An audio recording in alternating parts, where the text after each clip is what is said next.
Ready? Done. તો ગઈકાલે આપણે ડોક્યુમેન્ટ ઉપર વર્કઆઉટ કરતા હતા, જેમાં આપણે ક્યાં પહોંચ્યા અત્યારે? તો છેલ્લું આપણે ડોક્યુમેન્ટ સેલ્સનું બિલ છે તે આપણે સમજાવ્યું હતું. રેડી? તો સેલ્સના બિલની અંદર બે પ્રકાર બને. એક તમારે લાગુ પડે ટેક્સ ઇનવોઇસ અને એક લાગુ પડે bill of supply. Tax invoice કોણ ઇસ્યુ કરશે? જેની પાસે જીએસટી નંબર હશે. અને બિલ ઓફ સપ્લાય કોણ ઇસ્યુ કરશે? તો કે કાં તો જેની પાસે જીએસટી નંબર નથી અને અથવા તો જીએસટી નંબર છે પણ કઈ સ્કીમમાં નંબર લીધેલો છે? કમ્પોઝિશન સ્કીમમાં નંબર લીધેલો છે. તો કમ્પોઝિશન ડીલર અને નોન જીએસટી એટલે કે યુઆરડી ડીલર, આ બંને લોકો કયું બિલ ઇસ્યુ કરશે? બિલ ઓફ સપ્લાય છે તે ઇસ્યુ કરશે. રેડી? તો ચાલો હવે આપણે નેક્સ્ટ ડોક્યુમેન્ટ ઉપર આગળ વધીએ.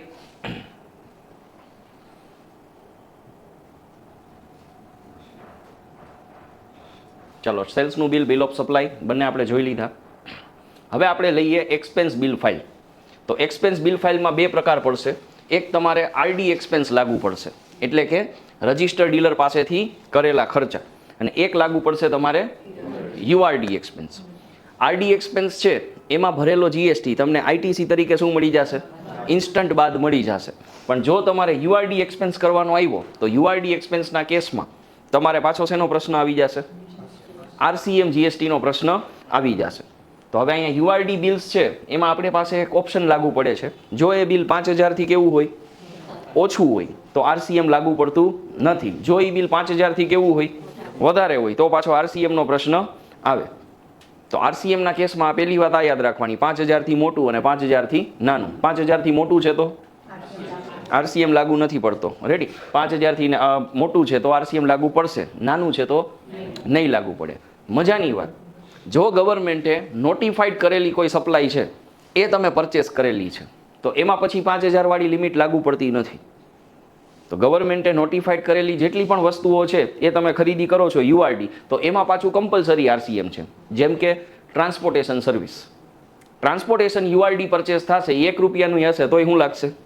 આરસીએમ લાગશે. આરસીએમ તમારે ભરવો પડશે. રેડી? ચાલો આગળ વધીએ.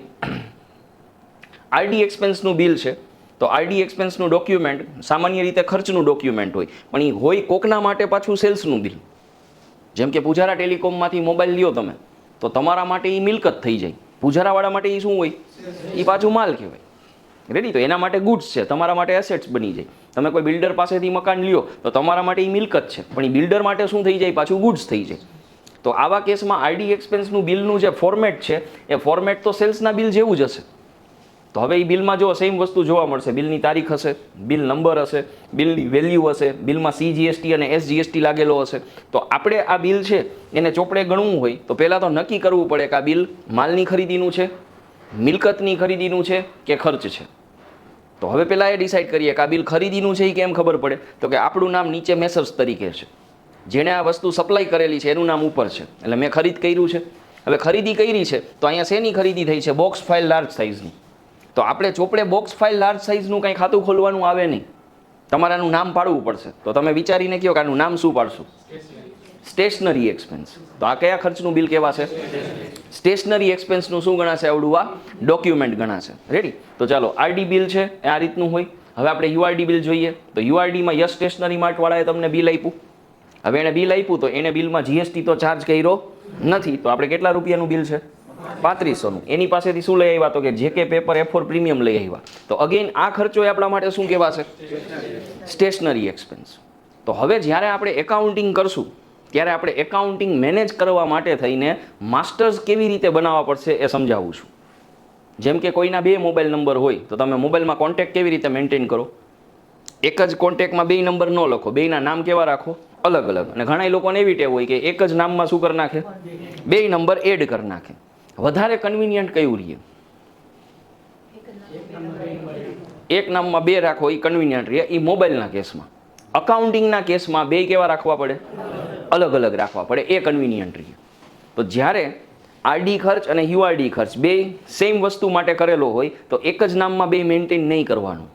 જેમ કે સ્ટેશનરી એક્સપેન્સ આરડી થયો અને સ્ટેશનરી એક્સપેન્સ યુઆરડી થયો, તો આપણે એક જ ખાતું નહીં રાખવાનું, અધરવાઇઝ હિસાબમાં લોચા થશે.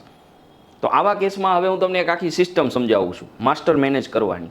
તમે પરચેસ કરો ને એટલે પરચેસના કેટલા માસ્ટર બનાવવાના? 2. ખરીદી કરો ને તો ખરીદીના ખાતા કેટલા ખોલવાના? કારણ કે માલની ખરીદી છે એ 2 વ્યક્તિ પાસેથી કરશો તમે. આરડી પાસેથી નહીં કરશો, યુઆરડી પાસેથી નહીં કરશો. તો એક પરચેસ કાઉન્સમાં આરડી, એક પરચેસ કાઉન્સમાં યુઆરડી. હવે તો કે હવે તમે માલની ખરીદીમાં હજી આગળ વધો તો હજી બે પ્રકાર થાય. એક માલની ખરીદી લોકલ બને, લોકલ એટલે વિધિન સ્ટેટ. એક માલની ખરીદી કેવી બને?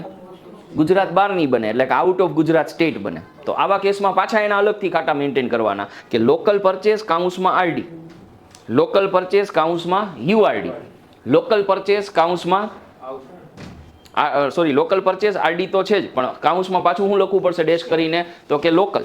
અને ઓજીએસ પરચેસ કાઉન્સમાં યુઆરડી. એટલે પરચેસના જ તમારે લેજર શું થશે? મલ્ટિપલ મેન્ટેન થશે. એ ગણતરી નથી કરવી કેટલા થાય, પણ કહેવાની વાત કે ડોક્યુમેન્ટની સિસ્ટમ ચેન્જ થાય, એનું ટાઈપ ચેન્જ થાય એટલે એનું માસ્ટરે શું કરવું પડશે? અલગ રાખવું પડશે. તો અહીંયા બે સ્ટેશનરીના એક્સપેન્સ જોયા, ભલે એક આરડી છે એક યુઆરડી છે. તો આપણે એકાઉન્ટિંગ લેજર કેવી રીતે રાખશું? સ્ટેશનરી એક્સપેન્સ કાઉન્સમાં આરડી અને એક સ્ટેશનરી એક્સપેન્સ કાઉન્સમાં યુઆરડી. હવે મને સમજાવો કે આ સ્ટેશનરીના બિલમાં આરસીએમ એટ્રેક્ટ થશે કે નહીં થાય? નહીં થાય. શું કામ નહીં થાય? કારણ કે 5000થી ટ્રાન્ઝેક્શન કેવું છે? ઓછું છે. તો અગેન અહીંયા હજી એક લેજર મેન્ટેન થશે. જો આ જ બિલ 7000નું હોત તો આરસીએમ મેન્ટેન કરવું પડત. તો સ્ટેશનરીના જ અમારા બિઝનેસ લાઇનમાં કેટલા ખાતા બને? 4. Stationery expense RD, stationery expense URD, stationery expense RCM, stationery expense RCM. અને ઘણીવાર તમે સ્ટેશનરી છે એ ગુજરાતની બહારથી મગાવી હોય તો આવા કેસમાં તમારે આઉટ ઓફ ગુજરાત સ્ટેટનું પણ સ્ટેશનરી એક્સપેન્સ શું કરવું પડે? મેન્ટેન કરવું પડે. તો અમારું સજેશન એવું છે કે તમે ડોક્યુમેન્ટના ટાઈપ મુજબ અકાઉન્ટિંગમાં એના માસ્ટર અલગ અલગ મેન્ટેન કરો. તો ટપા પડ્યા. એક જ લેજરમાં બધી ધબધબાટી બોલાવી દેવાની નથી. તો હવે મજાની વાત કે ખાલી એક્સપેન્સનું એક જ માસ્ટર નથી બનાવવાનું. એક્સપેન્સના ઘણા બધા માસ્ટર બને છે. એવી જ રીતે એ બધા ઘણા બધા માસ્ટરમાં પાછા જીએસટી મુજબ તમારે શું કરવા પડે? માસ્ટર્સ લેયર સેટ કરવા પડે. તો અકાઉન્ટિંગની અંદર સૌથી વધુ ઇમ્પોર્ટન્ટ શેનું છે? તો કે માસ્ટર ક્રિએટ કરવાનું. માસ્ટરનો રોલ શું છે? તો કે એકાઉન્ટને ક્લાસિફાઈડ કરી દે. તો અમે અમારા બિઝનેસની વાત કરીએ તો અમારે સ્ટુડન્ટના માસ્ટર્સની ઇન્કમ ટેક્સ ડિપાર્ટમેન્ટને કોઈ રિક્વાયરમેન્ટ નથી, પણ અમે અમારું પર્સનલ અકાઉન્ટિંગ જે કરીએ છીએ એમાં અમે તમારા બધાના શું બનાવશું? માસ્ટર્સ બનાવશું. કાલ સવાર તમે કહો કે સર મારો હિસાબ જુઓ તો કેટલું બાકી છે, તો મારે એ જોવા માટે થઈને શેની જરૂર પડશે? તમારા માસ્ટર્સની જરૂર પડશે. કારણ કે તમે બધાય મને ફીસ આપો છો તો મારા માટે કઈ ઇન્કમ ગણાય? Tuition fee income. મારા માટે તો એક જ ઇન્કમ ગણાશે, ટ્યુશન ફી ઇન્કમ. હું ટેલી ચલાવું, સીસીસી ચલાવું કે કોઈ બી કોર્સ ચલાવું તો મારે ઇન્કમ ટેક્સને તો ખાલી કઈ ઇન્કમ દેખાડવાની છે? એક જ ટ્યુશન ફી ઇન્કમ. પણ મારે પર્સનલ હિસાબ માટે થઈને મારે શું કરવું પડશે? તો કે વિદ્યાર્થીઓ વાઇઝ માસ્ટર્સ બનાવવા પડશે. તો અકાઉન્ટિંગ લખવું ને એ એક આર્ટ છે. જો તમે એમાં ઇન્ટરેસ્ટ લ્યો ને તો બહુ મજા આવે. ટૂંકમાં એકાઉન્ટિંગ એવી વસ્તુ છે કે તમે 10 મિનિટમાં ધડબડાટી બોલાવીને ફટાફટ પૂરું કરી શકો અને પ્રોપર વેમાંય તમે શું કરી શકો? આખું એકાઉન્ટ પ્રોપર ડિસ્ક્રાઇબ કરી શકો. તો એક્સપેન્સના બિલ્સ આ રીતના હોય. એ ક્યારેય કહે નહીં કે હું કોણ છું. જો યસ સ્ટેશનરી માર્ટવાળાનું બિલ આપણા હાથમાં આવે તો આપણે ડિસાઇડ કરવું પડે કઈ તારીખનો ખર્ચો છે. તો કે હાલો 31 ઓગસ્ટનો. કેટલા રૂપિયાનો ખર્ચો છે? તો કે 3500નો. શેના માટેનો ખર્ચો છે? તો કે સ્ટેશનરી એક્સપેન્સ છે. પછી એમાં સ્ટેપલર લીધું હશે એવું બીજું બિલ હશે તોય હું કેમાં ચડાવીશ? સ્ટેશનરી એક્સપેન્સમાં જ નાખતો જઈશ. તો એક્સપેન્સના બિલ કેવા હોય એ અંદાજ આવ્યો. તો આનો આપણે ભણતા ત્યારે વ્યવહાર આવતો, આનો વ્યવહાર આપણે અત્યારે લાઈવ બનાવીએ. તારીખ 31 ઓગસ્ટના રોજ ₹3500 રૂપિયાનો ખર્ચ સ્ટેશનરી ખર્ચ પેટે રોકડેથી ચૂકવેલ છે.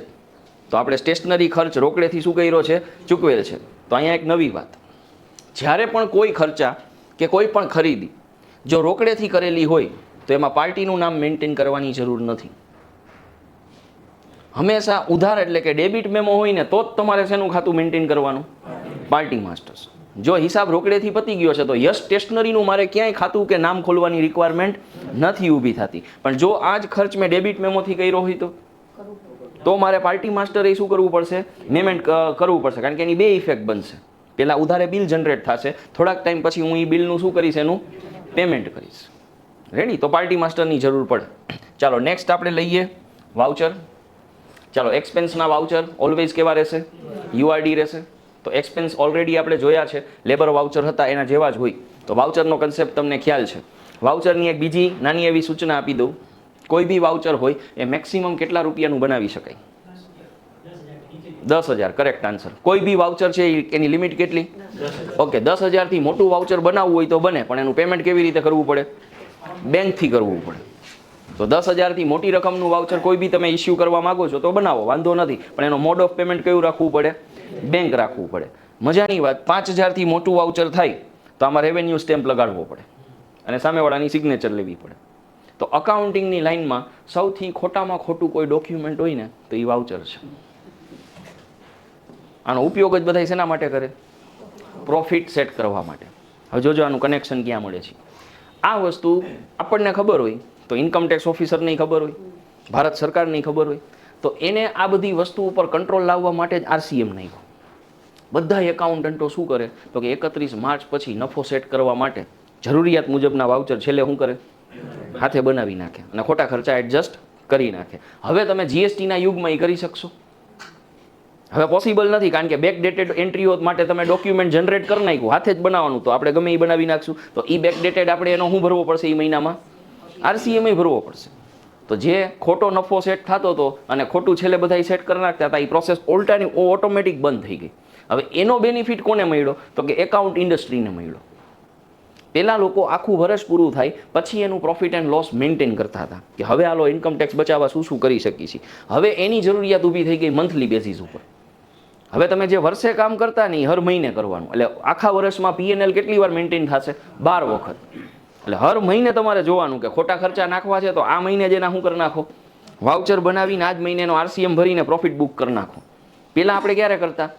વર્ષના અંતે સેલેરીના ખોટા વાઉચર ધીબેડતા, સ્ટેશનરીના, આ તે જેના ટૂંકમાં મજા આવે એના હું બનાવી નાખતા, વાઉચર બનાવી નાખતા. પર્સનલ એકાઉન્ટ લખશો એમાં હાલશે, પણ GST વાળી ફોર્મ હશે તમારે આ બધું મેન્ટેન કરવું પડશે. પર્સનલ એકાઉન્ટિંગમાં તો અમે વાઉચર બનાવતા નથી.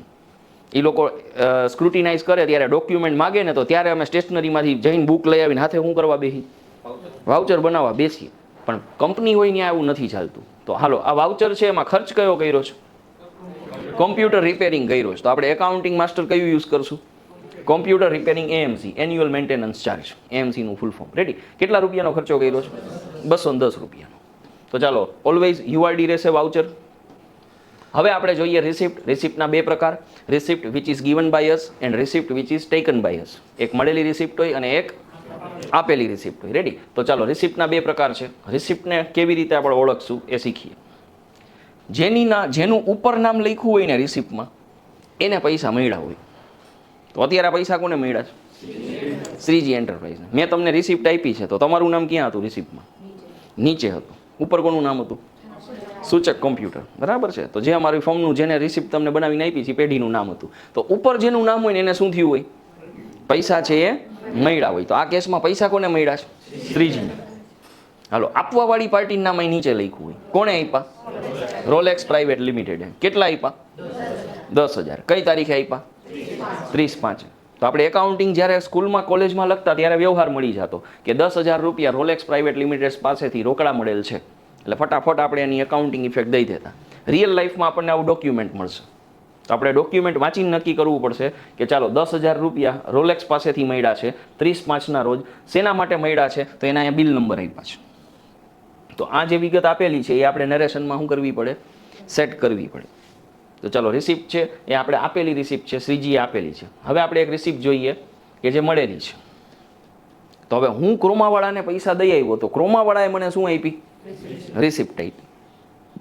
તો હવે આ રિસિપ્ટ છે એમાં જો આપણું નામ ક્યાં આવ્યું? 2માં. તો આ પૈસા છે એ 16,000 રૂપિયા કોને મળ્યા છે? ક્રોમાવાળાને. તો અહીંયા ભલે રિસિપ્ટ લખ્યું હોય, આપણે જ્યારે આનું એકાઉન્ટ કરશું ને ત્યારે આની એન્ટ્રી પેમેન્ટમાં થશે. અહીંયા ભલે આ રિસિપ્ટ લખ્યું છે, કારણ કે ડોક્યુમેન્ટ તો એક જ હોય ને. ઉપર શું લખેલું હોય? રિસિપ્ટ. લોજિકલી પરચેઝનો કોઈ કાગળ હોય? નો હોય. સામેવાળાનું સેલ્સનું બિલ એ આપણું શું બને? પરચેઝનું બિલ બને. એવી જ રીતે સામેવાળાની રિસિપ્ટ એ આપણું શું બને? પેમેન્ટ. જેમ કે હું મારું એકાઉન્ટ લખીશ ને તો મેં તમને રિસિપ્ટ આપી છે ને એ હાચન એન્ટ્રી રિસિપ્ટમાં જ કરીશું. પણ તમે લોકો તમારું એકાઉન્ટ લખશો ને ત્યારે તમે મારી રિસિપ્ટ છે ને સોફ્ટવેરમાં ક્યાં ચડાવશો? એ પેમેન્ટ વાઉચરમાં ચડશે. રિસિપ્ટના બે પ્રકાર હોય, એક મળેલી રિસિપ્ટ અને એક આપેલી રિસિપ્ટ. તો આ રિસિપ્ટ છે એ મળેલી છે. ક્યાંથી મળી? ક્રોમા પાસેથી. તો આ 16,000 રૂપિયા મને મળ્યા નથી, મેં શું કર્યા છે? ચૂકવા છે. રેડી? તો 16,000 રૂપિયા રોકડા ક્રોમા એન્ટરપ્રાઇઝને આપણે ચૂકવા છે. હવે આ જે રિસિપ્ટ છે આનું કનેક્શન ક્યાં આપ્યું છે? GSTR 1માં. રિસિપ્ટનું કનેક્શન ક્યાં આપ્યું છે? GSTR 1માં. સાહેબ, GSTની અંદર રિટર્નની અંદર એક એવું ફોર્મેટ આપ્યું છે, એક એવી કોલમ આપી છે, 11 નંબરનું ખાનું અને 12 નંબરનું ખાનું. ગવર્મેન્ટે એવું કીધેલું છે કે તમે માલ વેચો કે એડવાન્સ પહેલાં આપો, બેમાંથી જે અર્લિયર થયું હોય ને એના ઉપર તમારે જીએસટી ભરવાનો છે. કાં તમે પહેલાં શું કરશો, માલ વેચશો, અને કાં તમે શું કરશો, માલ નથી વેચતા, પહેલાં શું લઈ લ્યો છો, એડવાન્સ લઈ લ્યો છો, અથવા એડવાન્સ શું કરી દો છો, આપી આવો છો. તો જે અર્લિયર એટલે કે જે પહેલાં ઘટના બની છે ને એના ઉપર તમારે શું ભરવાનો છે, જીએસટી ભરવાનો છે. એને કહેવાય ટાઈમ ઓફ સપ્લાય. તો ટાઈમ ઓફ સપ્લાયના પોઈન્ટ ઓફ વ્યૂથી રિસિપ્ટનું મહત્વ હવે વધી ગયું. તો જીએસટીની અંદર 3 ટાઈપની સપ્લાય થાય છે. એક વેલ્યુ ઓફ સપ્લાય, જેના ઉપર તમે જીએસટી ગણો છો. એક પ્લેસ ઓફ સપ્લાય, જેના ઉપરથી જીએસટી તમે ડિસાઇડ કરો છો. અને એક હવે કયું યાદ રાખવાનું થાય, ટાઈમ ઓફ સપ્લાય. તો હવે જો સિમ્પલ કરીએ આપણે. જુલાઈ મહિનામાં મેં માલ બનાવ્યો, એ માલ બનાવવા માટે થઈને મેં પહેલેથી જ પાર્ટી પાસેથી 50% શું લઈ લીધું, એડવાન્સ લઈ લીધું. હવે માલ બનાવ્યો જુલાઈ મહિનામાં, તૈયાર થઈ ગયો, ડિસ્પેચ કર્યો ઓગસ્ટ મહિનામાં. એટલે બિલ કયા મહિનામાં બને, ઓગસ્ટમાં. જે તારીખે ડિસ્પેચ થતો હશે એ તારીખનું શું બનાવીશું, બિલ બનાવીશ. તો પ્રશ્ન એ આવે કે જીએસટી જુલાઈમાં ભરવાનો કે ઓગસ્ટમાં ભરવાનો, જુલાઈમાં ભરવાનો. કેટલા રૂપિયા ઉપર ભરવાનો, 50% જે એડવાન્સ લીધું છે ને એના ઉપર. આવો નિયમ છે, કોઈ ફોલો નથી કરતું. આવો નિયમ છે, અને આ નિયમ છે એને ટેમ્પરરી ગવર્મેન્ટે લિબરલ કરી નાખ્યો છે અત્યારે, કારણ કે નકર આમાં વિરોધ વધારે થઈ જાય. જીએસટી કાયદાનો વિરોધ જે તે સમયે થતો હતો, હવે એમાં બધા આકરા નિયમો નાખી દઈએ અને કમ્પલસરી મોડમાં કરી નાખે તો શું થઈ જાય, જીએસટીનો બધાય વિરોધ વધારે કરે. એટલે અત્યારે આ નિયમ છે ને આજની તારીખે કામ ચલાવશે. તમારે જુલાઈમાં કરવું હોય જુલાઈમાં, ઓગસ્ટમાં કરવું હોય તો ઓગસ્ટમાં. સામાન્ય રીતે બધા એકાઉન્ટન્ટો કઈ સિસ્ટમ ફોલો કરે છે, બિલ બનાવે ત્યારે જ શું ભરે છે, જીએસટી ભરે. પણ ઓરિજિનલ કાયદો જીએસટીમાં છે, રિસિપ્ટારે એનું કનેક્શન આવે. હવે આ નિયમ છે એ એનો વિરોધ છે એ સ્ટ્રોંગલી સરકારે ક્યારે બંધ કર્યો, તો કે જ્યારે અમુક વસ્તુઓ એવી બની કે જે હેડલાઇન્સ બની હતી.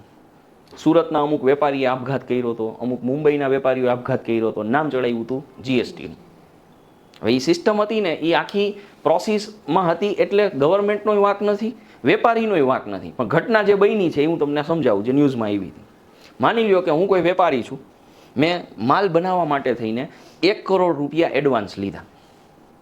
મારે માલ 5 કરોડનો બનાવવો છું, હું મેન્યુફેક્ચરર છું. મેં એડવાન્સ પેટે કેટલા લીધા, કારણ કે પછી જ હું કામ ચાલુ કરું ને, કે મારી પૈસાની જરૂર પડે. માલ બનાવવા માટે શું જોશે, રો મટીરિયલ લેવું હશે. તો મેં 1 કરોડ એડવાન્સ લીધા. હવે 1 કરોડ એડવાન્સ લીધા એટલે નેચરલી ટાઈમ ઓફ સપ્લાયના પોઈન્ટ ઓફ વ્યૂથી મેં જે મહિનામાં એડવાન્સ લીધા છે એ મહિનામાં મારે શું ભરી દેવો પડે, જીએસટી ભરી દેવો પડે. કારણ કે માલ તો પ્રોડક્શન 3 મહિને થાય, 4 મહિને થાય. અત્યારે મેં 1 કરોડ એડવાન્સ ઉપાડી લીધા છે, તો આ મહિને મેં 1 કરોડ ઉપર ફોર એક્ઝામ્પલ 18% લેખે 18 લાખ રૂપિયા હું ભરી દીધા, જીએસટી ભરી દીધો. હવે જેવો આ મહિનો પૂરો થયો ત્યારે એ પાર્ટીનો ફોન આવ્યો કે ઓર્ડર હવે કેન્સલ કરજો. ઓર્ડર શું કરી નાખજો, કેન્સલ કરી નાખજો. હવે કેન્સલ કરવાનો થયો ઓર્ડર, એટલે મારે તો એની યારે સંબંધ સાચવવો છે. એટલે હું શરમે ધર્મે એને પાછા કેટલા આપીશ, 1 કરોડ જ મારે એને પાછા દેવા પડશે. હું એને તો એવું નહીં કે 18% મેં લેખે મેં શું કરી નાખ્યો, જેમાંથી જીએસટી ભરી દેજો, એનું રિફંડ આવે ત્યારે હું તને બાકીની રકમ શું કરી દઈશ, પાસ કરી દઈશ. તો નિયમ એવું કહે છે કે આવી કોઈ તમારે ઘટના બને તો જીએસટી પોર્ટલ તમને પૂરેપૂરી રકમ રિફંડ કરી દેશે. આવી કોઈ પણ વસ્તુ બને તો તમને જીએસટી પોર્ટલ શું કરી દેશે, રિફંડ કરી દેશે. હવે એ રિફંડની જે ટાઈમ પીરિયડ હતો ને એ 7 ડેઝનો હતો. કેટલા દિવસે પાછા મળી જાય તમને પૈસા, 7 દિવસે. એટલે આ પાર્ટીએ ઓલા પાર્ટી હારે સંબંધ સાચવવા માટે થઈને 18 લાખ રૂપિયા ક્યાંકથી ઉછીના લઈ લીધા, ઊંચાવ્યા છે. આપણે 7 દિનનો જ સવાલ છે ને, કોના હારે સંબંધે હચવાઈ જાય. આજે ઓર્ડર કેન્સલ થયો છે, કદાચ પાછો શું થાય, ઓર્ડર આવે. ઓલું અત્યારે 18 લાખ હાટું થઈને હું લગઝગ કરું તો હાવ જિંદગીમાં કોઈ દિવસ મને મોટો ઓર્ડર નહીં મળે. એટલે સંબંધ સાચવવા એ પાર્ટી આવી રીતે કંઈક ટ્રાન્ઝેક્શન કર્યું હશે. રકમ તો બહુ મોટી હતી, પણ હું એક્ઝામ્પલ 1 કરોડનું આપું છું. રેડી. હવે 18 લાખ રૂપિયા વ્યાજે લઈ લીધા અને ઓલી પાર્ટીને 1 કરોડ ચૂકવી દીધા. હવે શું થયું તો કે ઓલો રાહ જોવે, 7 દિવસે જેવા આવે એટલે વ્યાજવાળાને શું કરી દો, પાછા દઈ દો. સાહેબ એ વાતને થઈ ગયા 3 મહિના, હજી રિફંડ આવ્યું નથી.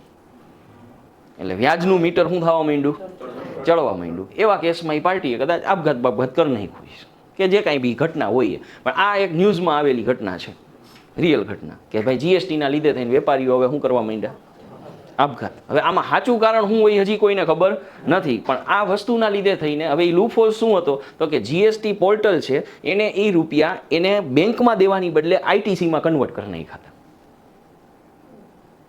એટલે આજે નહીં તો કાલે વેપારીએ શું ભરવાનો થતો હોય, જીએસટી તો ભરવાનો થવાનો જ છે, તેની સામે એને શું મળી જાત? બાદ મળી જાય. એટલે પોર્ટલ એની રીતે બરાબર જ કર્યું. બેંક રિફંડ લેવાની બદલે શું કર્યું? એ 18 લાખ એને જે ભર્યા હતા એ રિફંડ ન આપ્યું, એની બદલે શું કરી નાખ્યું? એને ઇનપુટ ટેક્સ ક્રેડિટમાં કન્વર્ટ કરી નાખ્યા. એટલે જ્યારે પણ પાર્ટી બીજા મહિને 50 લાખ ટેક્સ ભરવાનો હોય તેને 18 લાખ કેવા ભરવાના? ઓછા ભરવાના. એટલે આ વસ્તુનું કનેક્શન GSTR 1 ની અંદર 11 નંબર ને 12 નંબરના ખાનામાં આપ્યું છે કે જો તમે રિસિપ્ટ છે એ બનાવી છે, એ રિસિપ્ટનું કારણ છે એડવાન્સ પેમેન્ટ. તો તમે જે મહિનામાં એડવાન્સ લીધું છે ને એ મહિના ઉપર અત્યારે જ શું ભરી દો? ટેક્સ ભરી દો. પછી તમે પાછળથી જ્યારે બિલ બનાવો ત્યારે તમારે એની ઇફેક્ટ GSTR 1 માં 12 નંબરના ખાનામાં દેવાની. કાં તો કે હવે એના ઉપર ટેક્સ ભરવાનો નથી, ટેક્સ ઓલરેડી શું થઈ ગયો છે? ભરાઈ ગયો છે. પણ અત્યારે કોઈ એકાઉન્ટન્ટો એને ફોલો નથી કરતા. અત્યારે કદાચ આવું કંઈ એડવાન્સ લેવાનું થાય તો અમે લોકો બધા એને અનસિક્યોર્ડ લોન તરીકે શું કરી દઈએ છીએ? ઊભા રાખી દઈએ છીએ. અમે બતાડતા જ નથી ચોપડે કે આ શું છે? એડવાન્સ આવ્યા છે. અને અમે કન્સિડર શું કરી લઈએ છીએ? Unsecured loans. એટલે એ ટ્રાન્ઝેક્શન જે લોનનું ગણાય છે, લોન છે એ પાછી અમે રીપે કરી નાખીએ કે એને એડજસ્ટ કરી નાખીએ છીએ. પણ કહેવાની વાત કે રિસિપ્ટનું કનેક્શન GSTR 1 ની અંદર પણ ઉલ્લેખ છે એનો આ રીતના કેસમાં. ચાલો નેક્સ્ટ જોઈએ બેંક ડિટેલ્સ. બિઝનેસનો મોસ્ટ ઇમ્પોર્ટન્ટ કાગળ, સૌથી અગત્યનું ડોક્યુમેન્ટ બેંક ડિટેલ્સ. બેંક ડિટેલ્સની અંદર તમારા હાથમાં કેટલા કાગળિયા આવશે? તો કે એક આવશે સ્લીપ બુક આવશે, ચેકબુક આવશે અને સ્ટેટમેન્ટ આવશે. પાસબુક અથવા તો સ્ટેટમેન્ટ. બિઝનેસ હશે એટલે શું આવશે? સ્ટેટમેન્ટ જ આવશે. તો બેંક ડોક્યુમેન્ટની અંદર શેનો પ્રશ્ન આવશે? બેંક રિકન્સિલેશનનો. તમારે બેંક ડોક્યુમેન્ટ મેન્ટેન કરવાના આવશે ને આ મોટો પ્રશ્ન તમારી લાઈફમાં શું આવવાનો છે? Bank reconciliation. હવે બેંક રિકન્સિલિયેશનનો કન્સેપ્ટ શું છે એ સમજીએ આપણે. આ એટલા માટે સમજાવું છું કારણ કે જો તમે એન્ટ્રી સ્લીપ બુક ચેકબુક ઉપરથી કરો ને તો બેંક રિકન્સિલિયેશન આવે. જો તમે એન્ટ્રી ડાયરેક્ટ સ્ટેટમેન્ટ ઉપરથી કરતા હોય ને તો બેંક રિકન્સિલિયેશન ન આવે. આપણે ભણવામાં આવતું બેંક સિલક મેળ, અને ઇંગ્લિશ મીડિયમના વિદ્યાર્થીઓને બેંક રિકન્સિલિયેશન આવતું. એ બેંક સિલક મેળ એ જ આવડવા જે અત્યારે આપણે ભણીએ છીએ. હવે વસ્તુ શું બને તો કે પ્રેક્ટિકલી તમે વિચારો, આજ કઈ તારીખ છે? 23/1/2026 ના રોજ મેં તમને 50,000નો ચેક આપ્યો. ફિઝિકલ ચેકમાંથી ચેક ફાડ્યો, 50,000નો શું લખી દીધો? ચેક તમને લખી દીધો. કઈ તારીખે પૈસા આપ્યા? 23/1. કેટલા આપ્યા? 50,000. હવે મેં તમને અત્યારે ચેક આપ્યો છે. અત્યારે તો બેંક ખુલ્લી ન હોય, તમારે લોજિકલી કાલ જવાનું થાય. કદાચ કાલ શનિવાર છે, રજા હોય, રવિવારની રજા હોય, સોમવાર બેંકમાં તમારે નાખવાનો થાય, તમે સોમવારે ન નાખો, સોમવારે રજા છે. બોલો આપણે ચાલુ છું. તો હવે મજાની વાત કે તમે આવડો આ ચેક છે ને એ તમે ફેબ્રુઆરી મહિનામાં નાખો, અઠવાડિયા પછી. એટલે વસ્તુ શું થઈ તો કે બેંકનું સ્ટેટમેન્ટ તમે જાન્યુઆરીનું કઢાવશો, બેંકનું સ્ટેટમેન્ટ, તો એમાં 50,000 બાદ થઈ ગયેલા હશે કે નહીં હોય? નહીં હોય. પણ જો તમે તમારા બુક્સ ઓફ એકાઉન્ટમાં જોશો તો, કારણ કે તમે એન્ટ્રી શેના ઉપરથી કરી નાખી છે? એટલે ચેકબુકમાંથી કઈ તારીખ નાખી હોય? તો તમારી બુક બેલેન્સ એવું કહે છે કે 50,000 કેવા છે? ઓછા છે. અને બેંકનું સ્ટેટમેન્ટ એવું કહે છે કે ના 50,000 કાંઈ ઓછા નથી, બરાબર જ છે. એટલે એ બેયની જવાબ કેવો આવે જાન્યુઆરી મહિનાનો? તો તમે જ્યારે જાન્યુઆરી 2026 એટલે કે 31 જાન્યુઆરીનું બેંક સ્ટેટમેન્ટ મેળવતા હશો ત્યારે આ પ્રશ્ન આવીને ઊભો રહેશે. તો ઓપનિંગ બેલેન્સ આપણે ગણીએ ફોર એક્ઝામ્પલ 1 લાખ રૂપિયા. 23/1 મેં 50,000 આપ્યા એટલે મારું બુક્સ ઓફ એકાઉન્ટ મને શું કહે છે? જો આ બેંક સ્ટેટમેન્ટ ગણી નાખીએ અને આ આપણું બુક્સ ઓફ એકાઉન્ટ ગણી નાખીએ તો બેલેન્સ એઝ પર બુક શું આવી જશે? 50,000. અને બેલેન્સ એઝ પર બેંક શું આવશે? 1 લાખ. એટલે અહીંયા તમને ભૂલ દેખાશે. હવે ભૂલને સમારવા માટે, સુધારવા માટે થઈને બેંક રિકન્સિલિયેશનની જરૂર પડતી. એટલે એકાઉન્ટન્ટોએ શું કરવું પડતું? સ્ટેટમેન્ટ છે એ મોડું આવતું. એટલે એન્ટ્રી તો આ મહિનાની મારે ડે ટુ ડે કરવી હોય તો હું એન્ટ્રી શેના ઉપરથી કરી નાખતો? સ્લીપ બુક અને ચેકબુક ઉપરથી. એટલે તારીખો બધી સ્લીપ બુક ચેકબુકની હોય. પછી મહિનો પૂરો થાય કે 3 મહિના પૂરા થાય ત્યારે સ્ટેટમેન્ટ લઈ આવું અને સ્ટેટમેન્ટ ઉપરથી હું શું કરું? બેંકની બેલેન્સ મારા ચોપડા હારે મેળવી લેતો. હવે અત્યારનો ટાઈમ ડિજિટલ યુગનો છે. આજે હવે કોઈ એકાઉન્ટન્ટ સ્લીપ બુક અને ચેકબુકની તારીખથી એન્ટ્રી નથી કરતો. હવે મારે રોજ સ્ટેટમેન્ટ જોવું હોય ને તો રોજ જોઈ શકું કારણ કે નેટ બેન્કિંગ વાપરીએ છીએ. તો હવે બેંક રિકન્સિલિયેશનનું જે ઇમ્પોર્ટન્સ છે ને એ કેવું થઈ ગયું? બિઝનેસમાં ઓછું થઈ ગયું. પણ આપણે એનો કન્સેપ્ટ ખબર હોવો જોઈએ. કન્સેપ્ટ શું કહે છે? બેંક સ્ટેટમેન્ટ આરે બુક બેલેન્સ મેચ કરવાની જે પ્રોસેસ છે એને બેંક રિકન્સિલિયેશન કહેવાય. હવે આ કેસમાં હું શું કરીશ તો કે આ બેંક આરે જોયું ને એટલે બેંકમાં જાન્યુઆરીમાં નહોતા ને 50,000, એટલે હું મારા ચોપડેથી 50,000ની એન્ટ્રી રિમૂવ કરી નાખીશ. એટલે મારી બેલેન્સ કેટલી થઈ જાય? 1 લાખ. એટલે જાન્યુઆરીનું સ્ટેટમેન્ટ મેં મેળવી લીધું. હવે ફેબ્રુઆરી મહિનો આવશે ત્યારે માની લો કે મારે 28 ફેબ્રુઆરીનું સ્ટેટમેન્ટ મગાવવાનું થશે. આ 28 ફેબ્રુઆરીમાં હું સેમ વસ્તુ ચેક કરીશ કે બેંકની બેલેન્સ કેટલી છે, તો કે 50,000 છે. એટલે મને ખબર પડી જશે આ એન્ટ્રી જાન્યુઆરીની તારીખની બદલે કઈ તારીખમાં નાખવાની છે? ફેબ્રુઆરીમાં. એટલે ફેબ્રુઆરીમાં હું ઇફેક્ટ આપી દઈશ એટલે મારી બેલેન્સ કેટલી થઈ જશે?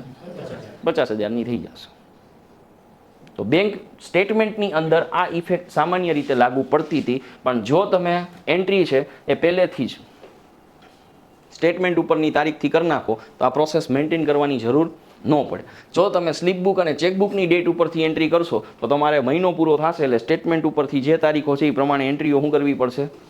તારીખ બદલાવી પડશે. તો હાલો આપણે શીખીએ કે સ્લીપ બુકમાંથી શું એન્ટ્રી થાય. સ્લીપ બુક બધા જોઈ જશે, 2 કાઉન્ટર હોય. રેડી? તો સ્લીપ બુક ઉપરથી શું ખબર પડશે?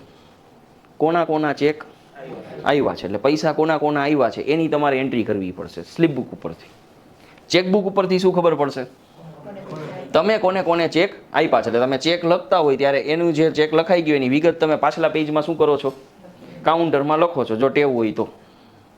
તો સાહેબ 50%થી ઉપરના વેપારીઓ છે એ પ્રોપર સ્લીપ બુક અને ચેકબુક મેન્ટેન નથી કરતા, એટલે અમારે ફરજિયાત ડિપેન્ડન્ટ કોના ઉપર રહેવું પડે છે?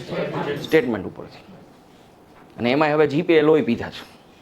10 રૂપિયા, 20 રૂપિયા, 5 રૂપિયા ટૂંકમાં કંટાળી જાય. એટલે દરેક એકાઉન્ટન્ટો છે ના પાડે કે જીપે તમે અમારા ધંધાના એકાઉન્ટમાંથી નહીં કરવાનું. કેમાંથી કરવાનું?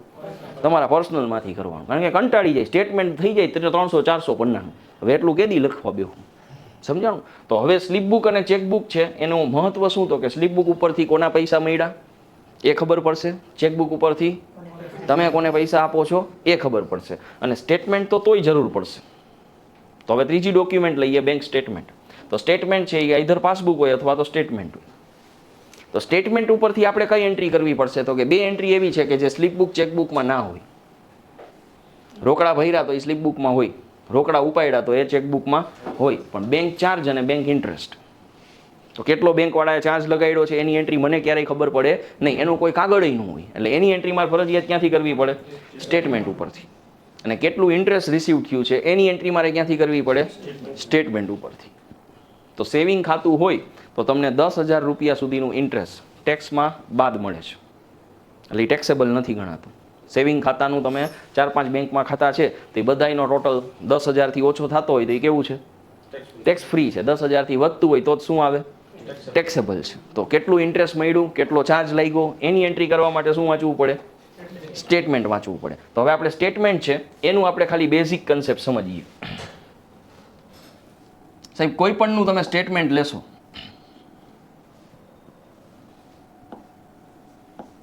કોઈ પણનું બેંક સ્ટેટમેન્ટ લેશો એની 2 બાજુ હશે. કઈ 2 બાજુ હશે? એક હશે ઉધાર, એક હશે જમા.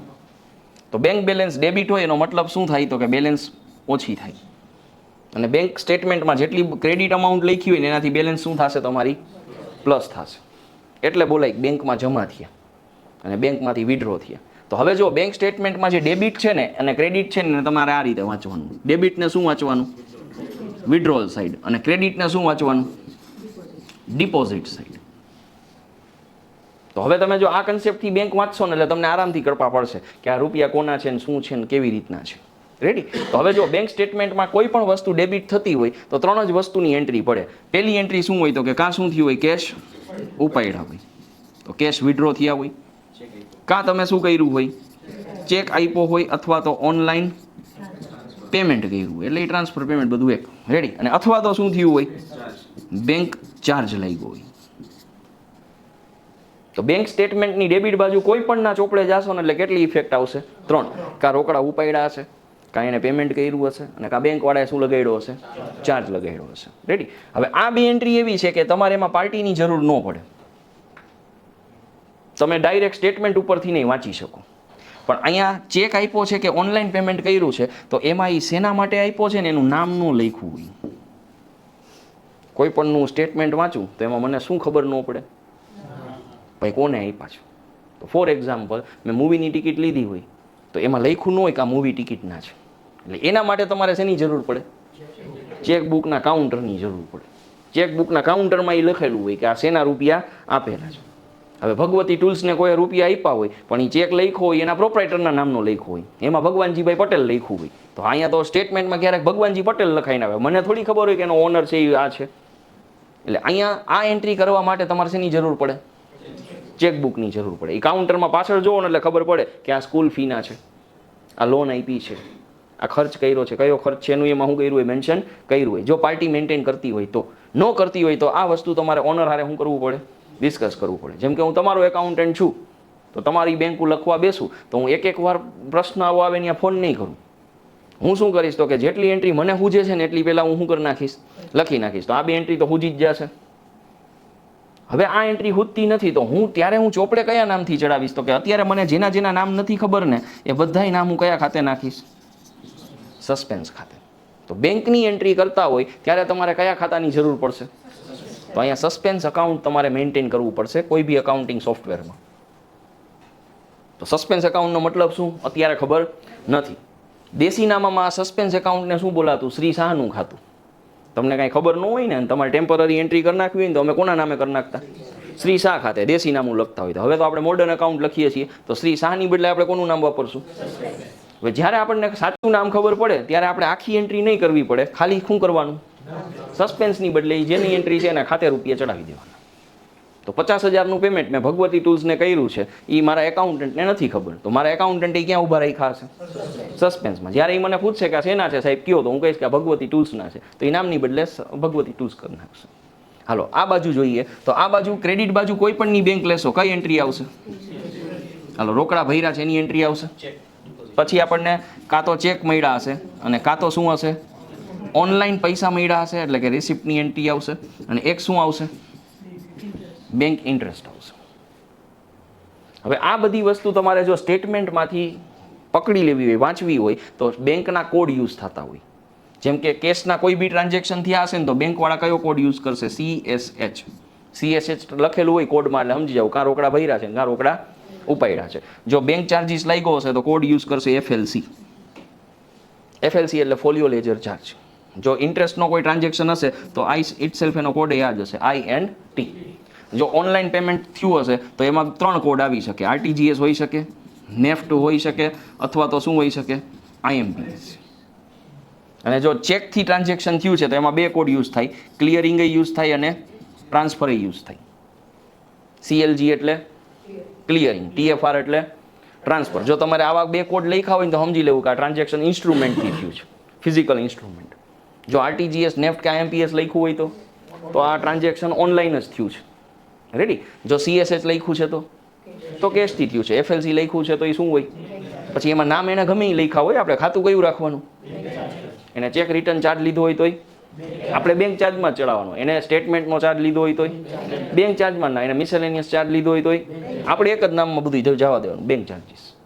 અને મજાની વાત, તમે આ કોઈનું બી બેંક સ્ટેટમેન્ટ નાખવા બેસો તમને એમાં રકમ શેની છે એ ખબર નથી, તમારે ક્યાં ખાતે જવા દેવાનું? સસ્પેન્સ. તો તમે ઇન્ટરવ્યૂ દેવા જાશો ને ત્યાં 100માંથી 90 જગ્યાએ બેંક સ્ટેટમેન્ટ છોકરાઓને લખવા આપે છે. પાસબુકનું અડધું પાન્યું કે સ્ટેટમેન્ટનું અડધું પેજ શું કરે? લખવા આપે. એ સ્ટેટમેન્ટમાં છોકરાને વાંચતા આવડે કે આ પૈસા આપ્યા છે કે પૈસા મળ્યા છે, પણ એ એન્ટ્રીમાં ક્યાં અટકી જાય? શેના આપ્યા છે એને ન ખબર હોય. એટલે એ વિચારે રાખે કે આ 10,000 શેનાઈ છે, ત્યાં ટાઈમ પૂરો થઈ જાય. પણ જો તમે પ્રોપર તમે જાઓ ઇન્ટરવ્યૂમાં તો ગમે એનું સ્ટેટમેન્ટ હાથમાં લ્યો એમાં નો જ લખ્યું હોય કે શેના છે રૂપિયા, તો તમારે એન્ટ્રી સ્પીડમાં કરવી હોય કોના નામે ચડાવી દેવાનું? હવે તમે આખું સ્ટેટમેન્ટ સસ્પેન્સથી નાખી દો ને એટલે તમારી બધી બેંકની એન્ટ્રીઓ સોફ્ટવેરમાં ચડી જાય. અને બેંકની 31 તારીખ હારે સોફ્ટવેરની 31 તારીખે બેલેન્સ શું થઈ જાય?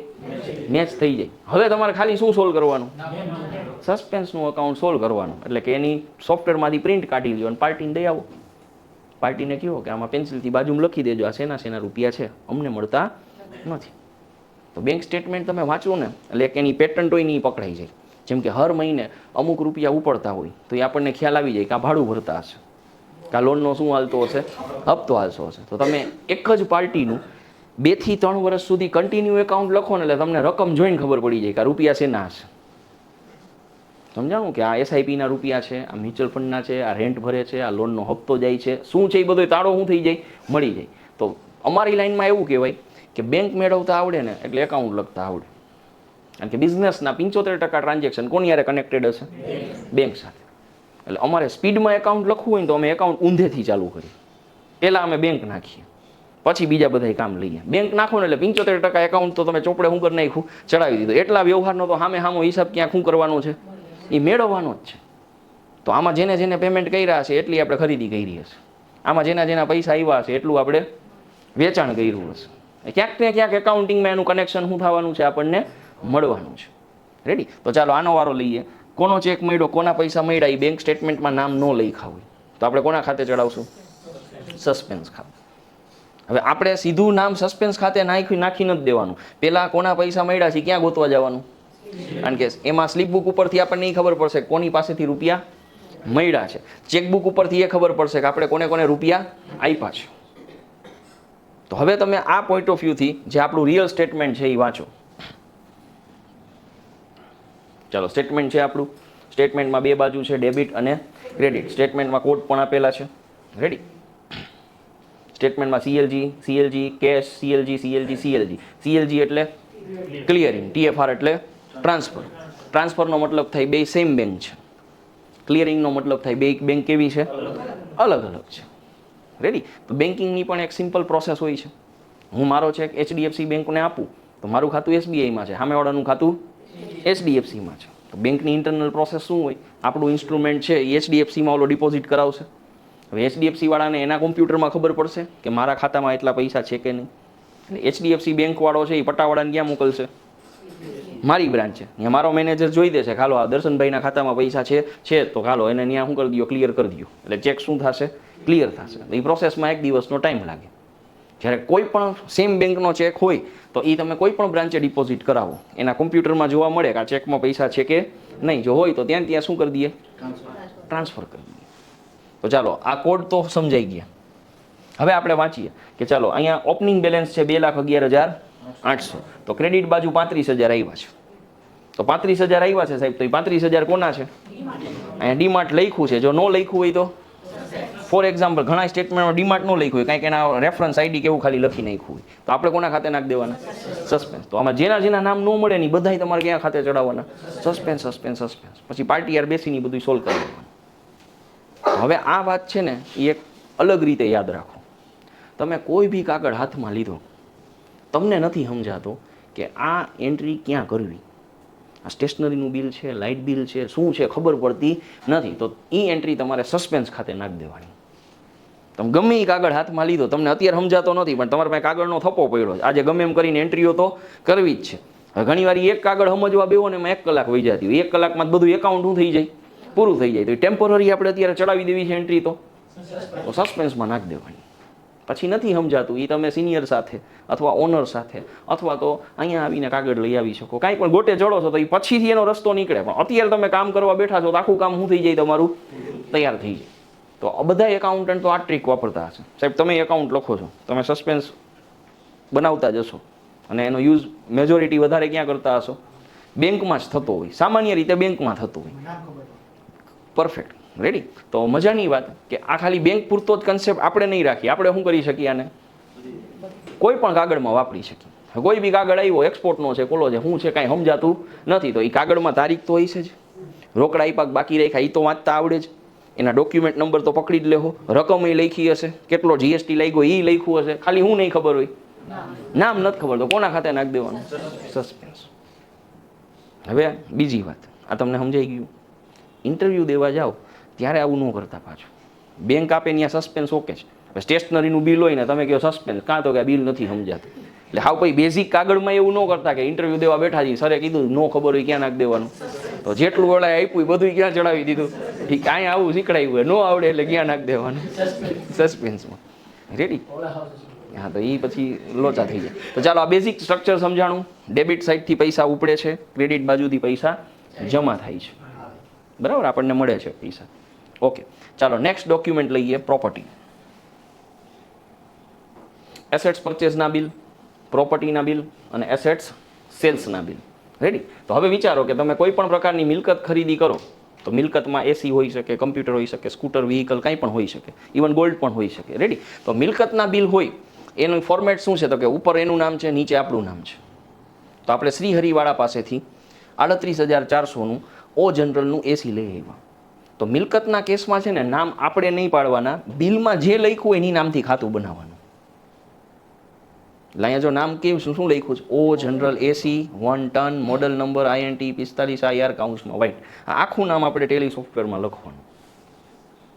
સારો એકાઉન્ટન્ટ કહેવાય. બાકી ખાલી એસી લખીને કરી નાખો તો એ હાલે, વાંધો નથી. પણ આપણે એક ટેવ રાખવાની, કારણ કે આપણે કાંઈ પેરેગ્રાફ તો લખવાના નથી એકાઉન્ટ લખવા બેસી, એમાં નિબંધો તો લખવાના નથી. તો પહેલેથી એક અમે ટેવ પડાવશું કે નામ બને ત્યાં સુધી કેવા રાખવા, આખા અને પૂરા લખવા.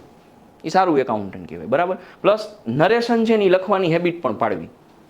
નરેશન વગરનું એકાઉન્ટ છે ને એ બૂઠું એકાઉન્ટ કહેવાય, મજા ન આવે જોવાની. તો આની નરેશન તમે કાંઈ બનાવી હોય તો તમે બનાવી શકો, જેમ કે બિલ નંબર 92 લખી શકો, અથવા નરેશનમાં તમે કાંઈ પણ આ ડોક્યુમેન્ટ રિલેટેડ કાંઈ વસ્તુ તમે નોંધી શકો કે એસી છે એ ઉધારે ખરીદ કર્યું છે.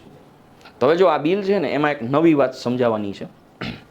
એસી લીધું છે ઓ જનરલનું, કેટલા ટકા જીએસટી લાગ્યો છે? 28% જીએસટી લાગ્યો છે, બરાબર છે. અહીંયા ઓ જનરલ એસી એક જ છે. ઘણીવાર તમે કોઈ પણ મિલકત લેશો ને તો એમાં કમ્પોસાઇટ સપ્લાય થઈ હોય. એમાં કેવી સપ્લાય થઈ હોય? કમ્પોસાઇટ સપ્લાય. ફોર એક્ઝામ્પલ, ક્યારેક એવું થાય કે એસી લ્યો ને તો એસીની ભેગું છે ને કોપરનો પાઇપ આવ્યું હોય, એ અલગથી તમે નખાવતા હોય, કારણ કે ભેગો આવતો હોય ઘણીવાર ન આવતો હોય. તમે 10 ફૂટનો પાઇપ શું કરાવ્યો હોય, એક્સ્ટ્રા લીધો હોય, બરાબર. પછી ઇન્સ્ટોલેશન તમે કરાવવા માગતા હોય કે ભાઈ અમને ફિટ કરતા નથી આવતું, તમને ઘરે આવીને શું કરી જાઓ, ફિટ કરી જાઓ. તો હવે કોપરનો પાઇપ છે ને એમાં જીએસટીનો રેટ 28%નું હોય, એમાં કેટલા ટકા હોય? 5% હોય. ઇન્સ્ટોલેશન એટલે સર્વિસ કહેવાય, સર્વિસમાં કેટલા ટકા હોય? 18% હોય ને આવું. પણ જ્યારે તમે આવી રીતનું કમ્પોસાઇટ બિલ લેશો ને ત્યારે આ બધી વસ્તુ ઉપર 5 ને 18 લાગવાની બદલે કયો રેટ લાગશે? 28% લાગશે. એટલે એ ખાલી સમજવાનું છે, એમાં તમે કંઈ કરી ન શકો. તો માની લ્યો કે હું કોઈ કોર્પોરેટ કીટ વેચું છું, એ કીટની અંદર પર્સ છે, ટાઈ છે, બેલ્ટ છે, ચશ્મા છે, એ છૂટા છૂટા નથી વેચતો. એ બધાનું એક હું બનાવ્યું, મેં કીટ બનાવી, અને કીટનું મેં કોમન ભાવ રાખ્યો ભાઈ 1999 1999 રૂપિયામાં બધુંય તમારું, કારણ કે એક જ કોમ્બો વેચું છું. તો એ કોમ્બો છે, એ કોમ્બોમાં જે પ્રોડક્ટ મેં મૂકી છે ને એ પ્રોડક્ટમાં જે હાઈએસ્ટ રેટવાળી પ્રોડક્ટ હોય ને એ પ્રોડક્ટથી આખું બિલ બને. એટલે આ કન્સેપ્ટ ક્યાં લાગુ પડે? કમ્પોસાઇટ સપ્લાયમાં. જેમ કે તમે કાર લ્યો છો તો કાર શું છે? કમ્પોસાઇટ સપ્લાય છે. એમાં ટાયરનો અલગથી જીએસટી નથી લાગતો, એલ્યુમિનિયમનો અલગથી નથી લાગતો, ફાઇબરનો અલગથી નથી લાગતો, મ્યુઝિક સિસ્ટમનો અલગથી નથી લાગતો. આખી કાર ઉપર જ કેટલા ટકા લાગી જાય? 28%, કારણ કે બધું ભેગું આવે છે.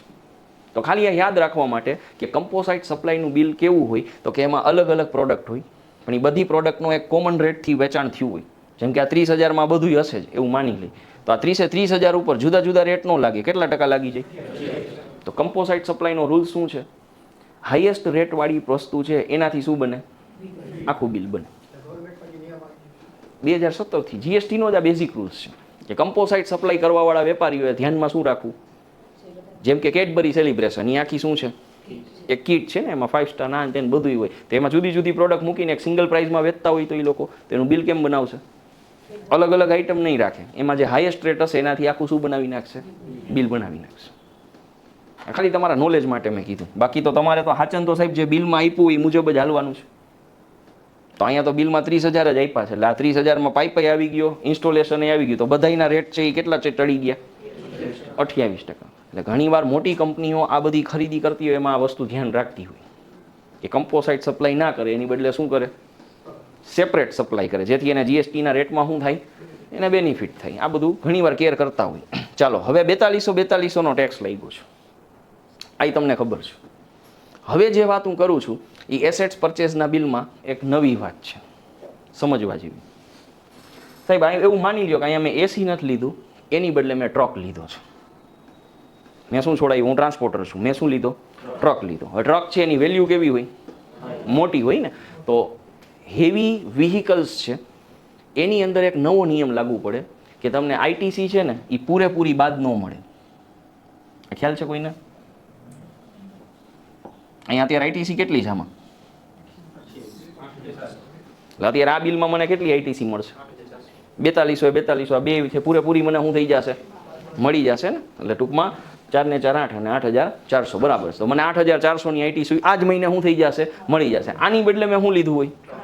ટ્રક લીધો હોય કે હેવી મશીનરી લીધી હોય કે જેની વેલ્યુ છે એ મોટી છે, તો હું 1 કરોડનો ટ્રક લઉં કે 1 કરોડની મશીનરી લઉં, એમાં 28% જીએસટી આવતો હોય તો મને આ મહિને 28 લાખ આઈટીસી ન મળે, મને 20% જ મળે.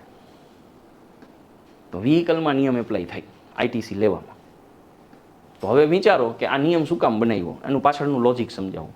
મેં આ મહિને ટ્રક લીધો 1 કરોડનો, સરકારે મને 28 લાખ સપોઝ આઈટીસી આપી દીધી. સાહેબ નેક્સ્ટ યર મારો ટ્રક ખાઈમાં પડી ગયો, તો ચોપડેથી તો ટ્રક શું થઈ ગયો, લોસ થઈ ગયો ને. થાય ને એવું, એક્સિડન્ટ થઈ જાય. હાલો ખાઈમાં નથી પડ્યો ને એક્સિડન્ટ નથી પડ્યો, મેં સેકન્ડ હેન્ડ કોકને ટ્રક શું કરી નાખ્યો, વેચી નાખ્યો. તો હું જ્યારે એસેટ્સનું સેકન્ડ હેન્ડ રિસેલ કરીશ પાછું બીજી વખત, ત્યારે એની પાસે જીએસટી ઉઘરાવીશું? કોઈ નથી ઉઘરાવતું. તમારો જૂનો મોબાઈલ કોકને વેચજો, લ્યો લેવો જીએસટી તમે ભરશો સરકારને, કાંઈ ન હોય, બધો વહીવટ પતી ગયો હોય. તો મારે આ ક્લાસ છે એ શિફ્ટ કરવા હોય તો આ બધું ફર્નિચર લીધું ત્યારે મેં આમાં આઈટીસી શું કરી છે, ખેંચી લીધી છે. હવે આ ફર્નિચર પાછું કોકને વેચું તો આનું બિલ નથી બનાવવાનું, એમને હું ઓએલએક્સમાં મૂકીને ઉધડો સોદો કરી નાખવાનો છે. એનો જીએસટી બીએસટી કાંઈ લેવાનો નથી. એટલે સરકારને આ પોઈન્ટ પકડાનો કે ભાઈ મોટા વ્હીકલમાં આવું બધું કરે તો સરકારની તિજોરીને અસર પડે. આઈટીસી 28 લાખની લઈ લીધી, પછી ટ્રક કે એ કાંઈ સેકન્ડ હેન્ડ કોકને દઈ દેશે તો એ તો આજીવન 28 લાખ રૂપિયા ખાધે રાખશે ને. મેં અત્યારે આઈટીસી 28 લાખની લીધી, નેક્સ્ટ મહિને જ મેં ટ્રક કોકને શું કરી નાખ્યો, વેચી નાખ્યો. તો એમાં થોડો હું જીએસટી ઉઘરાવીને પાછો સરકારને દેવાનો છું. અહીંયા 28 લાખ તો કોના છે, સરકારે મને જમા આપ્યા, હું મારા વેચાણની સામે શું કરી રાખીશ, વાઇપરે રાખીશ. મિલકત નથી ને આઈટીસી મારી. સરકાર કે એમ નહીં હાલે, તમારે આ કેસમાં 20% આઈટીસી આ વર્ષે લેવાની, આવતા વર્ષે જો ટ્રક ચાલે છે કન્ડિશનમાં તો બીજા 20%, ત્રીજા વર્ષે તમારી પાસે મિલકત પડી છે તો પાછા 20%. હવે 3 વર્ષ પછી ટ્રક વેચો તો જે 40% આઈટીસી વધી નહીં સરકાર પોતાની, એ કે અમે નહીં આપીએ પાછી, કાં તો કે તમે ટ્રક શું કરી નાખો, હવે વેચી નાખો. તો તમારે એની પૂરેપૂરી આઈટીસી ખાવી હોય ને તો એ મિલકત કેટલા વર્ષ રાખવાની તમારી પાસે, 5 વર્ષ મિનિમમ રાખવાની. 20-20%ના સ્લેબમાં તમને શું આપશે, આઈટીસી આપશે. તો આવી નાની મિલકતોમાં સરકારને રસ નથી, આમાં આઈટીસી તમે લઈને પછી વેચી નાખો ને ખાઈ જાઓ તો હાલશે. પણ મોટી મિલકતોમાં સરકારને શું જાય છે, નુકસાન જાય છે. તો મિલકતના ખરીદીના કેસમાં આ વસ્તુ લાગુ પડે. રેડી? આ ખાલી નોલેજ માટે મેં વાત કરી.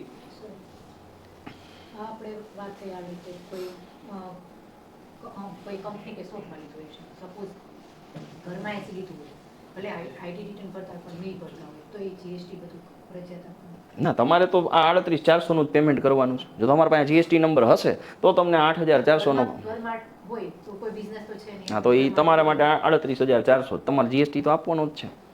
તમે પૂજારા ટેલિકોમમાંથી મોબાઈલ લેશો તો તમને આઈટીસી મળશે બાદ. કોને બાદ મળશે? જે વેપારી હશે એને. આવા કેસમાં તમારે શું કરવું પડે, હગાવાલા પાસે કોઈ પાસે જીએસટી નંબર હોય એના નામથી શું કરી લ્યો, પરચેસ કરી લ્યો. સમજાવું? તો આ બધા ખેલ આપણે કરીએ જ છીએ. આઈટીસીનો લાભ છે એ ડિસ્કાઉન્ટ કરતા કેવો છે, મોટો છે. ડિસ્કાઉન્ટ 2-3% મળતું હોય, આઈટીસી 18% જતી હોય. એમાં એસીમાં તો બહુ લાભ મળે. કેટલા ટકા સસ્તું પડે એસી? 28% એસી સસ્તું પડે. આના ઉપર એ સરકાર કરશે ખરા કાર્યવાહી, આજે નહીં તો કાલે. ચાલો, પછી પ્રોપર્ટી છે તો એના કાગળિયા કઈ રીતના હોય, તો કે પ્રોપર્ટી હોય એના દસ્તાવેજ હોય. બરાબર છે? આ દસ્તાવેજમાંથી વાંચો એટલે તમને ખબર પડે કે કોણ ખરીદનાર છે અને કોણ વેચનાર છે. તો દસ્તાવેજની એન્ટ્રી કરતી વખતે ખાલી એક જ પોઈન્ટ ધ્યાનમાં રાખવાનો, જે પેમેન્ટ ચેકથી થયેલું છે એની ચોપડે નોંધ થાય. જે રોકડાનો વહીવટ થયો છે એની કોઈના પણ ચોપડે નોંધ ન થાય. નો સામેવાળાના ચોપડે કરી વ્યક્તિ, નો આપણે કરી. દસ્તાવેજ 30,000નો બન્યો તો ચોપડે કેટલા રૂપિયાથી પ્રોપર્ટી દેખાડવાની? 30,000. માર્કેટ વેલ્યુ ભલે ની 3 કરોડ હોય. સમજાવું? તો આપણે 30,000નો દસ્તાવેજ છે તો ચોપડે મિલકત કેટલાથી ક્રિએટ કરવાની? 30,000થી. તો જ્યારે તમે પ્રોપર્ટી છે એ ચોપડે ચડાવતા હોય ત્યારે ખાસ ધ્યાન રાખવું કે વેલ્યુ કઈ કન્સિડર કરવી? દસ્તાવેજ વેલ્યુ.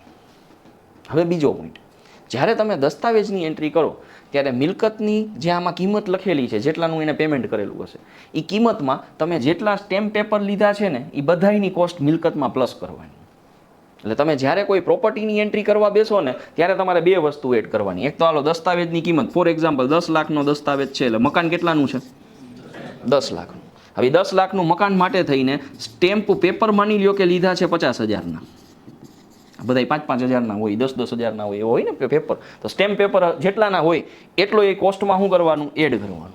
પછી મકાન જ્યારે ટ્રાન્સફર થશે ત્યારે તમે સ્ટેમ્પ ડ્યુટી ભરશો. તો સ્ટેમ્પ ડ્યુટી ઘણીવાર 6% હોય, ઘણીવાર 1% હોય, ઘણીવાર 2% હોય, ડિપેન્ડ્સ કેવી રીતનું ટ્રાન્ઝેક્શન છે. તો આવા કેસમાં સ્ટેમ્પ ડ્યુટી જે પણ લાગેલી છે, માની લો કે એ 30,000 લાગેલી છે, તો એ 30,000 ક્યાં એડ કરી દેવાની? પ્રોપર્ટીની કિંમતમાં. ઘણી વખત એનો ઇન્સ્યોરન્સ લીધો હોય, તો એ ઇન્સ્યોરન્સની કોસ્ટ એ પહેલી વાર લીધો છે ઇન્સ્યોરન્સ, એટલે ઇન્સ્યોરન્સ એ ક્યાં એડ કરી દેવાનો? પ્રોપર્ટીની કોસ્ટમાં 10,000.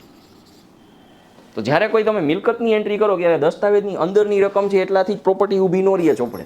એ મિલકત લેવા માટે થઈને જે ખર્ચ કરેલા છે ને બધાય ખર્ચા તમારે ક્યાં ચડાવી દેવાના? એટલે મિલકતની વેલ્યુ આપણને ડેપ્રિશિએટ વેલ્યુ પ્રોપર મળે. આ બધી વસ્તુ તમને ઓફિશિયલી શું મળવાની છે? આમાંય બાદ મળવાની છે. તો બેટર કે તમે એ બધાની નોંધ ચોપડે મિલકતમાં લઈ લો. જેમ કે હું કાર લઉં તો કારની કિંમત અલગ હોય, એક્સેસરીઝ અલગ હોય, એમાં આરટીઓ ટેક્સ ને ઓલો ટેક્સ ને આ ને ચોપડે એન્ટ્રી આપણે શેનાથી કરી? ફાઇનલ જે કારનું બિલ બન્યું હોય એનાથી. કાર તો 8 લાખની જ હોય, પણ પાસિંગ થઈને તમારા ઘર સુધી પહોંચી હોય ત્યારે 12 લાખ થઈ ગયા હોય, તો આપણે કાર 8 લાખની ગણવી 12 લાખની, તો ચોપડે 12 લાખથી ચડે. તો અમે લોકો મિલકતની એન્ટ્રી કરતા હોય ત્યારે ખાસ આ બધી વસ્તુ પણ મિલકતની કિંમતમાં શું કરી નાખીએ? એડ કરી નાખીએ, નહીં કે આ બધી વસ્તુને ખર્ચ તરીકે દેખાડીએ. બે ઓપ્શન રહીએ. રજિસ્ટ્રેશન ફી જે છે ઈ છે, નોટરીસ ફી છે, એમાં એડ થાય ના, એ પછી તમારે ખર્ચમાં જવા દેવાનું. સ્ટેશનરી ખર્ચ કે જે તમારો એડવોકેટ ફી છે કે લીગલ ફી છે એમાં જવા દેવાનું. પણ જે એના સ્ટેમ્પ પેપર છે, સ્ટેમ્પ ડ્યુટી છે અને ઇન્સ્યોરન્સ છે, એ ખર્ચ તરીકે નાખવાની બદલે સજેસ્ટેડ છે ક્યાં લઈ લ્યો? પ્રોપર્ટીના વેલ્યુએશનમાં લઈ લ્યો. એટલે એના ઉપર ડેપ્રિસિએશન તમને કેવું મળે? વધારે મળે. સર આમાં ઘણી વાર કેવું થાય કે માની લો કે મેં 30 લાખ રૂપિયાનો ફ્લેટ લીધો, બરાબર છે, 10 લાખ રૂપિયાનો દસ્તાવેજ છે, તો બાકીના જે 20 લાખ રૂપિયા જે છે એ હું લોન લઉં જ્યારે, તો એ તો બેંક ખાતામાં જમા થવાની છે. ભલે થતો, બરાબર. એમાંથી હું વિથડ્રો કરીશ, પછી એને 20 લાખ રૂપિયા પાર્ટીને તમે પે કરશો તો એમાં તમને વધારે ફાયદો થશે. હું કહું હાચન 30 લાખ હોય ને તો એ 10 લાખ જ દેવાય ને 20 લાખની શું લેવાય? કારણ કે બે ફાયદા થાય. એક તો લોનનું ઇન્ટરેસ્ટ ખર્ચ તરીકે શું મળશે? તમને બાદ મળશે. અને પ્લસ બીજું કે તમારે એટલી વ્હાઇટની મૂડી શું થઈ જશે? તમારે વધારે જનરેટ થઈ જશે અને તમારા રૂપિયા સેફ થઈ જશે.